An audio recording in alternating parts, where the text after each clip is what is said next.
Hi, my name is Pat, and this is my channel, Book Chat with Pat, and I'm glad that you're here. Today I'm going to be doing my weekly wrap-up for the week ending February 8th.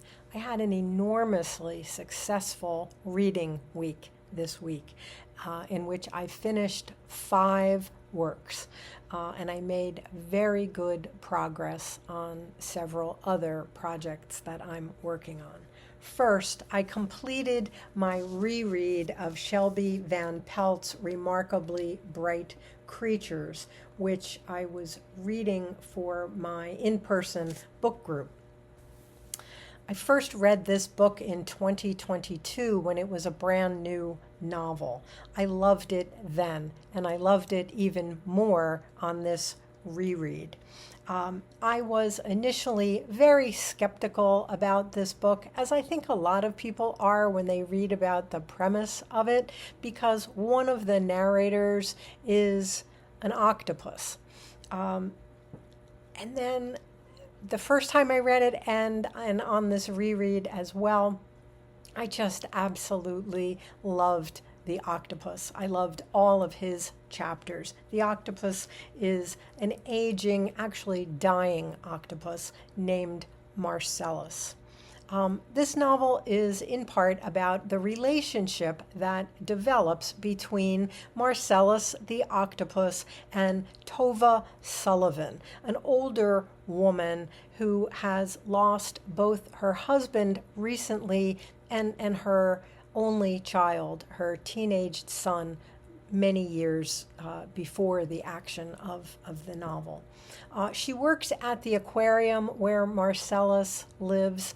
She works a night shift where she basically is responsible for cleaning the aquarium. And an actual friendship develops between Tova and Marcellus. The character of Tova is a delightful character, and she is based on Shelby Van Pelt's Swedish grandmother. Tova seeks solace in the quiet of the aquarium at night, where she repeatedly encounters Marcellus, who is able to escape from his tank and go on little escapades around the aquarium. As Tova begins to sort of help Marcellus as he seeks to experience freedom, and she always helps to get him back to his tank as well, Marcellus begins to find ways to help Tova as well. He helps her to find some answers to questions that have been plaguing her for many years. In particular, questions about the death of her son that was ruled a suicide, and she's never believed that it actually was a suicide. Enter into this strange story is a young man named Cameron. Cameron is in his early 30s. He was abandoned by his mother when he was only 9 years old. She was a very ill, drug-addicted person, and he's now looking for his father.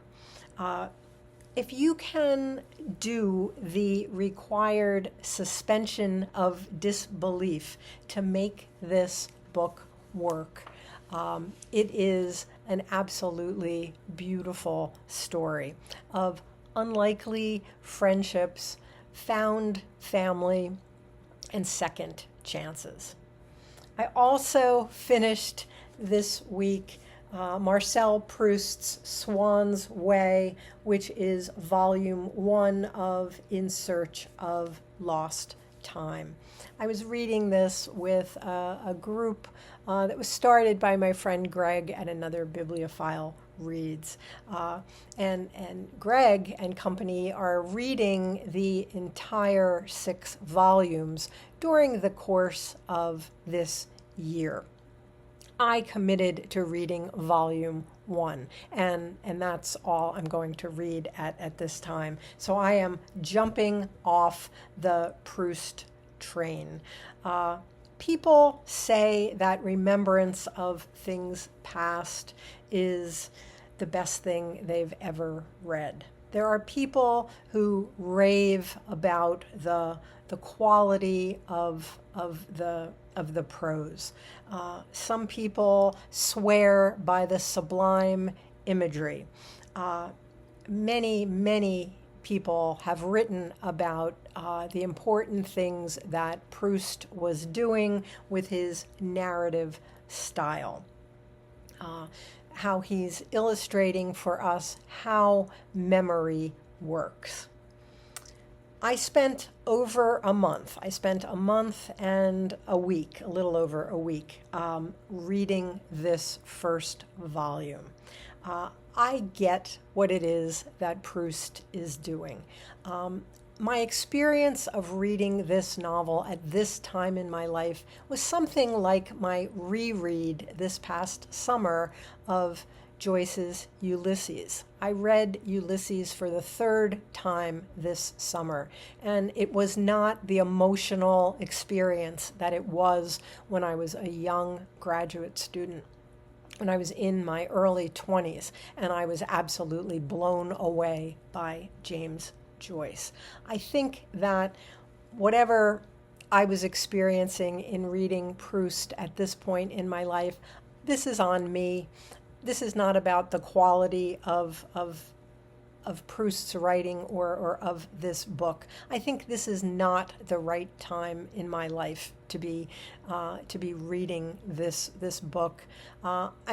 I have heard that it gets much better in subsequent volumes, and I'm going to leave that to my friends and others in the group to discover that. I'm on to other things that I need to be reading right now.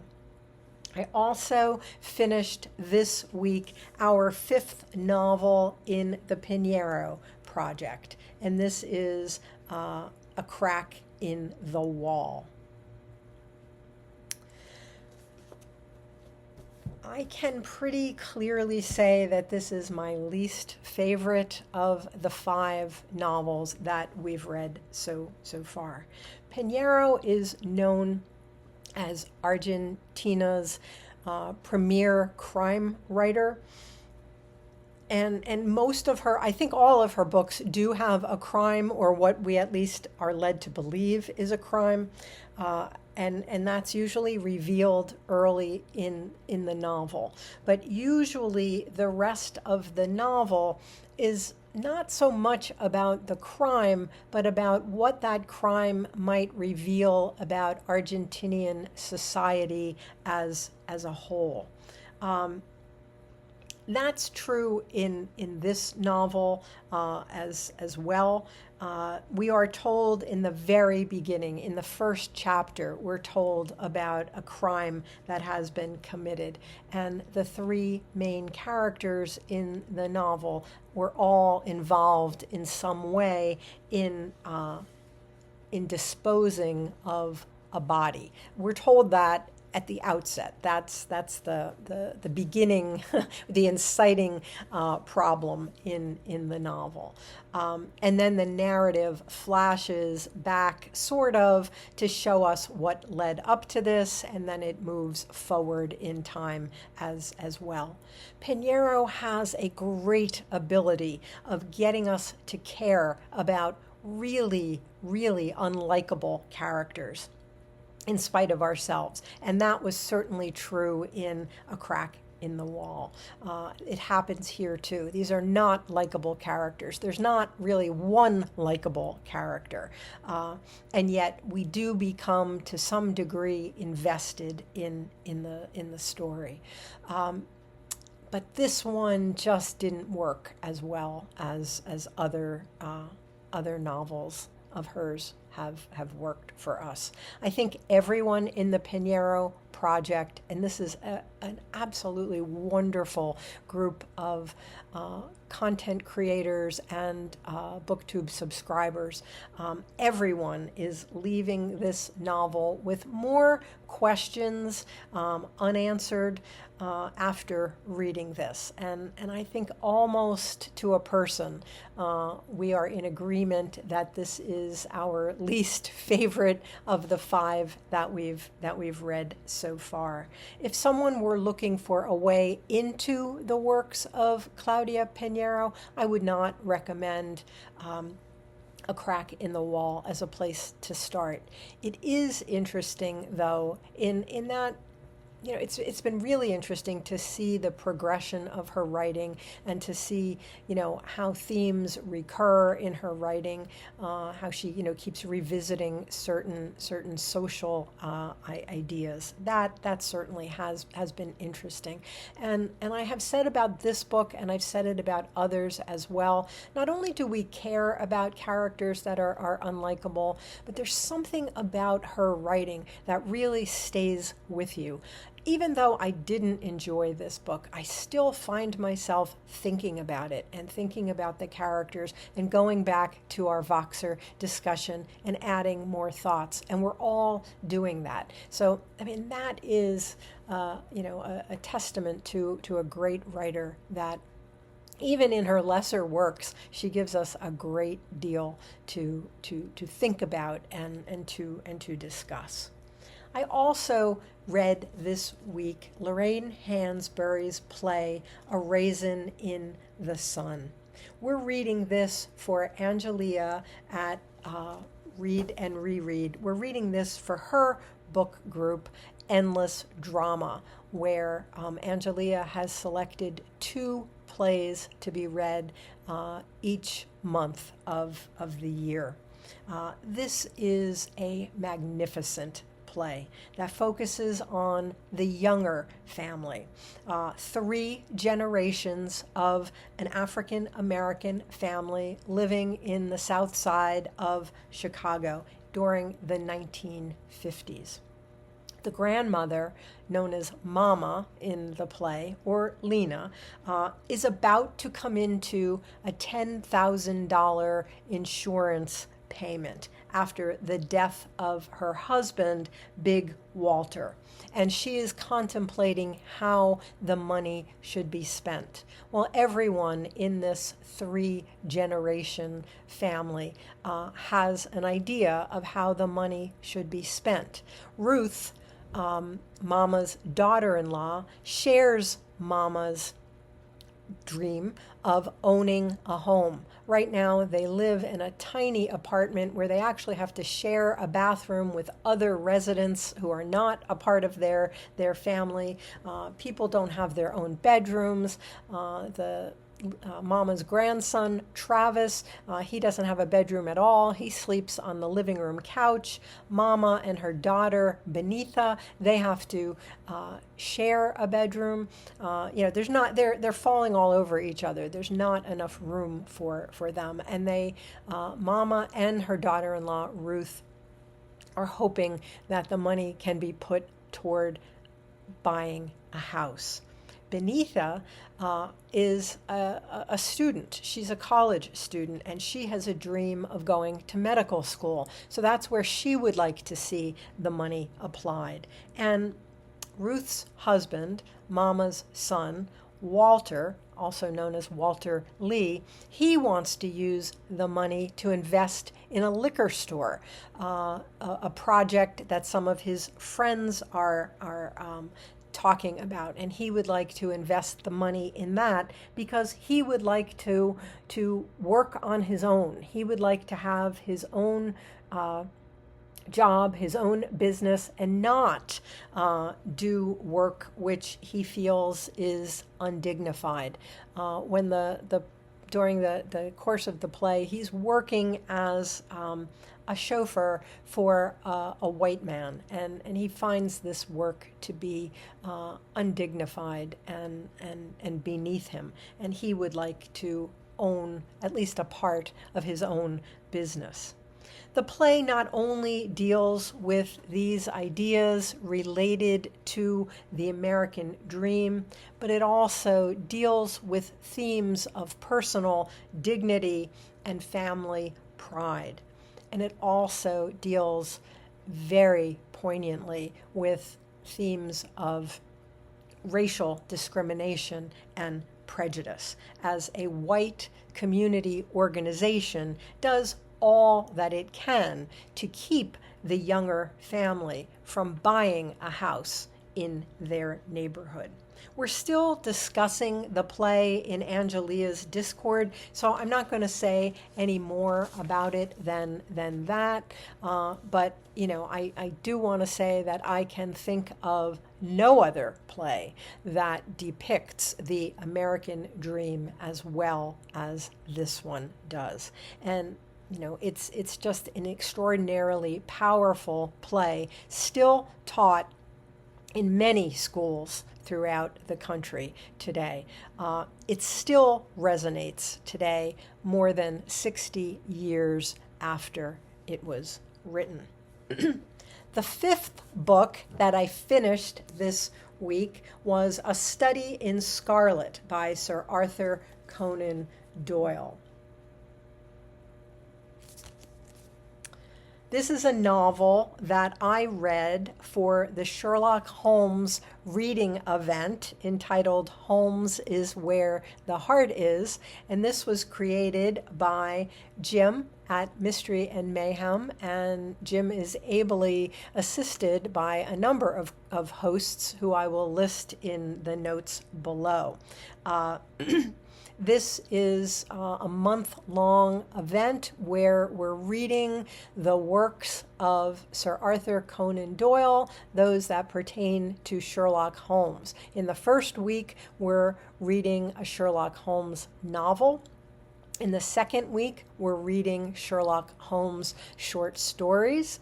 In the third week, we're reading a pastiche novel. And in the fourth week, we're reading something nonfiction about this body of work, or about Sir Arthur Conan Doyle.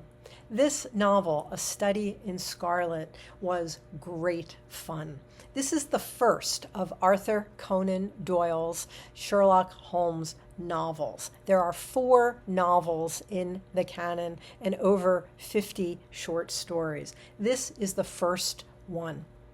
This is the one where we meet Sherlock Holmes for the first time, and we learn how Sherlock Holmes and Dr. Watson met and became friends and associates in their detective work. The title comes from a speech made by Sherlock Holmes to Watson, in which he describes his investigation of the murder as his, quote, study in scarlet. He says, "There's the scarlet thread of murder running through the colorless skein of life, and our duty is to unravel it and isolate it and expose every inch of it." In this novel, Watson and Holmes become roommates, and Watson is stunned by an initial demonstration of Sherlock Holmes' detecting skills. Holmes is then called in to consult on a new murder, and Watson accompanies him for the first time. The victim is an American named Enoch Drebber. He has papers on him suggesting his association with another American named Joseph Strangerson.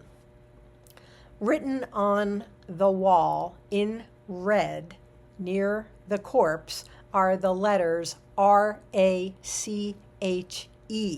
The Scotland Yard detectives believe that this was an attempt to write a woman's name, Rachel, but Holmes quickly figures out that that's not the case at all. Rather, that this this represents the German word for revenge. I won't discuss how Arthur Conan Doyle develops the plot or how Holmes solves the case. I will just say that it is fascinating to see how Holmes works to solve a crime. And I will also add that this novel counts as a banned book.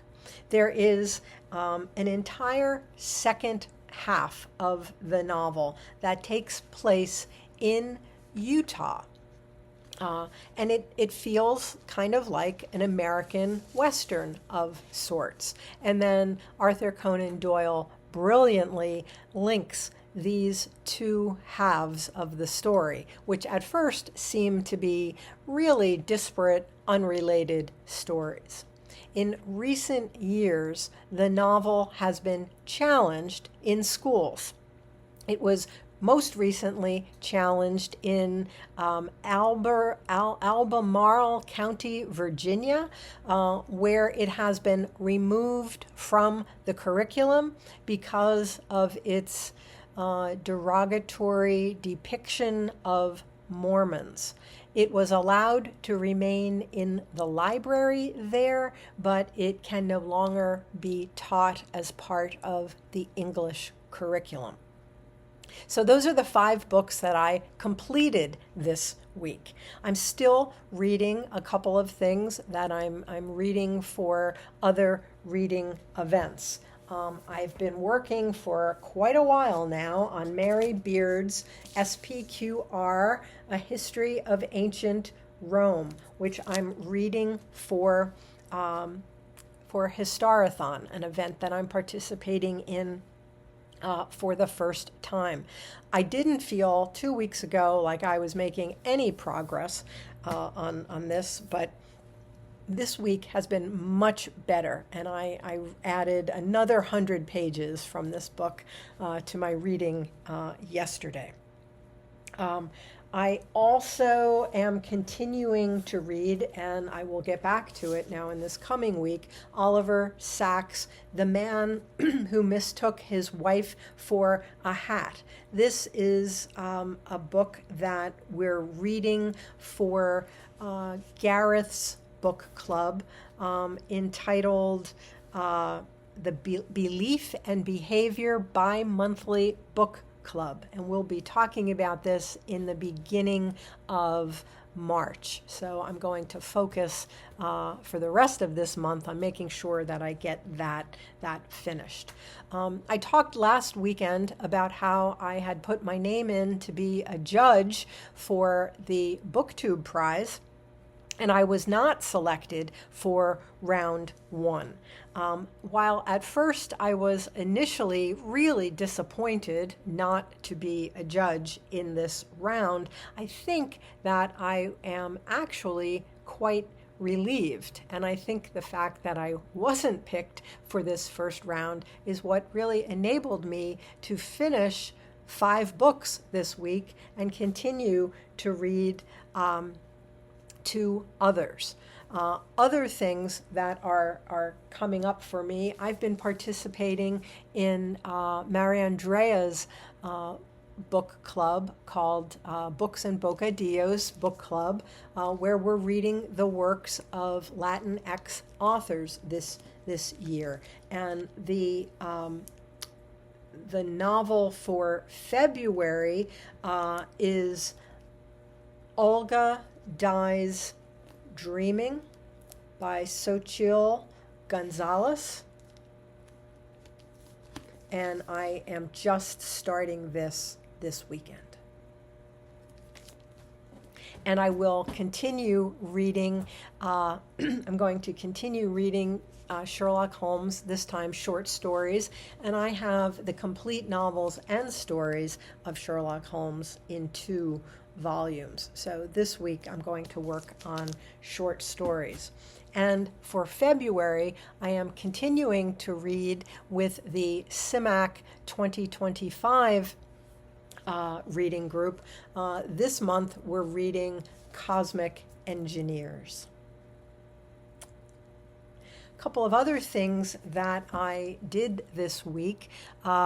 I completed another episode in my series on books that I loved to teach. I did episode number 11, and that was on Zora Neale Hurston's novel, Their Eyes Were Watching God. And that's a novel that I taught in AP English literature. And I thought that this was an appropriate episode for this month, as this is Black History Month. Additionally, I did a tag video, and I also did a video for Poetry Thursday on the poetry of the late, great American poet Nikki Giovanni, whom we lost just this past December. And this was also in recognition of and celebration of Black History Month. Next week will mark my first anniversary on BookTube, a milestone that I am approaching with very great joy and gratitude. So that's it for this week. As always, I thank you for watching. I hope that you're doing well. I'll speak with you again soon. Take care.